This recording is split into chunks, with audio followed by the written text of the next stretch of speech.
In the last lesson of this series, I discussed how the thinking mind is both a blessing and a curse. With our quirky logic and huge imagination, we propel ourselves into the future.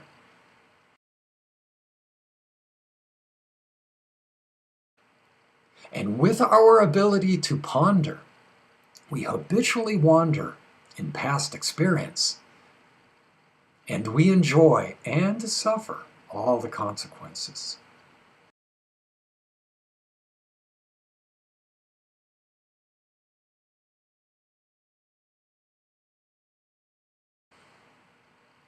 You would think that the powerful human mind could be put to a little better use.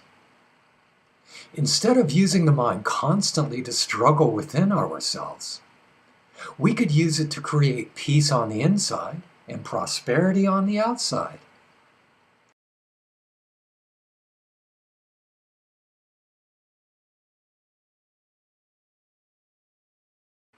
But this often is not the case.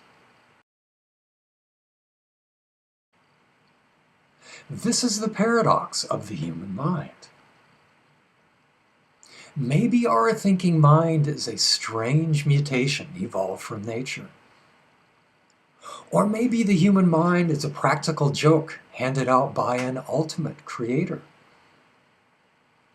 Or maybe the human mind is an unbalanced blend of indigenous and extraterrestrial genetics.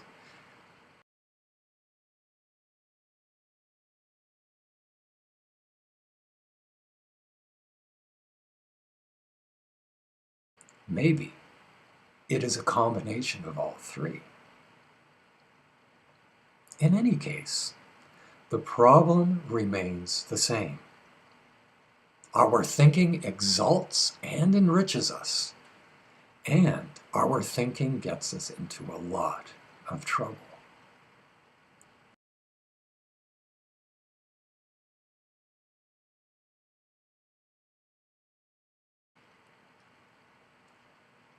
All of our psychological theories and spiritual disciplines talk about taming this renegade mind. Some disciplines attempt to bring the mind into the present. They claim focusing the mind in the present pierces the addiction of dwelling in the past and future.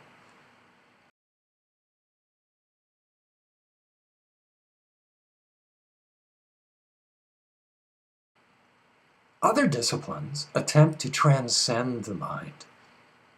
They try to launch the mind from a heavy fixation on the material world into a contemplation of the spiritual world.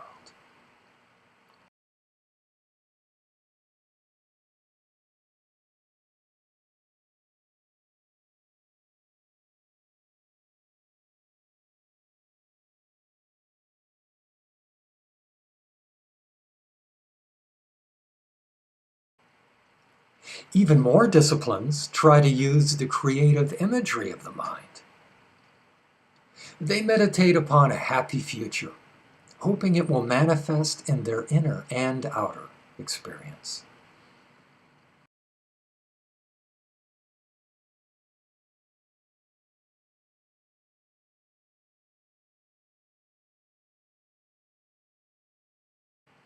All disciplines hope that a little peace of mind on the inside might create a little peace on the outside. All disciplines are ways of tricking the human mind into a more connected existence.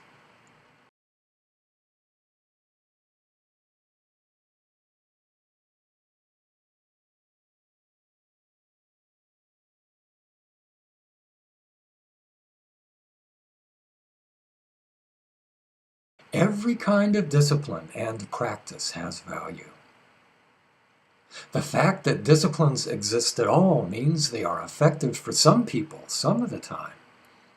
But all of these methods have been created in the past to conform to past circumstances.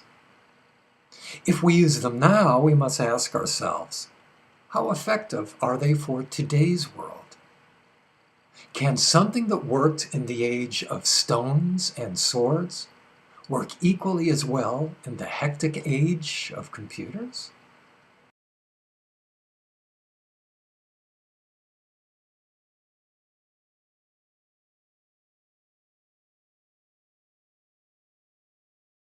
We now live in the age of information. With all this information buzzing about, you would think the problem of this renegade mind would be solved by now.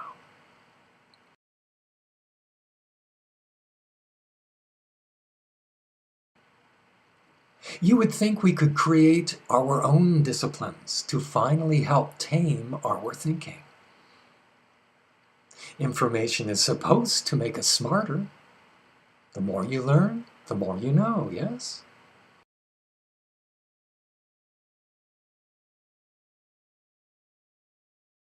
Or could it be we are on information overload? Could it be we are swamped by so much information we don't know what to think or how to think?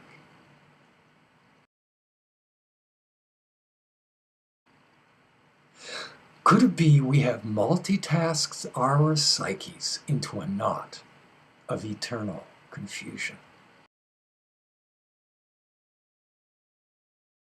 Could it be the information we choose to believe makes us feel worse rather than helping us to feel better?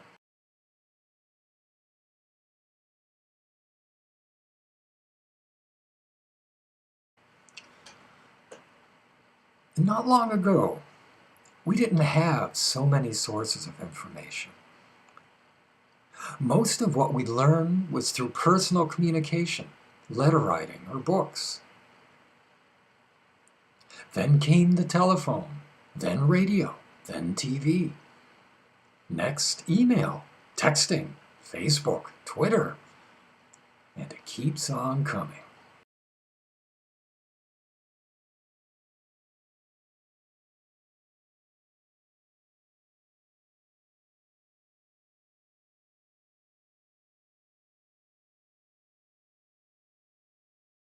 More and more communication, lots and lots of information.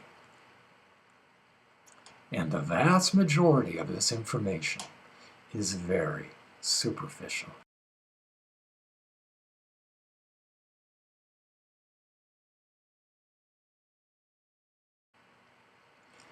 Any mind living in the information age is buzzing with the speed of the internet. In moments, we can learn about a disaster happening real time on some other part of the world, just as quickly as we can learn what our Facebook friend had for breakfast.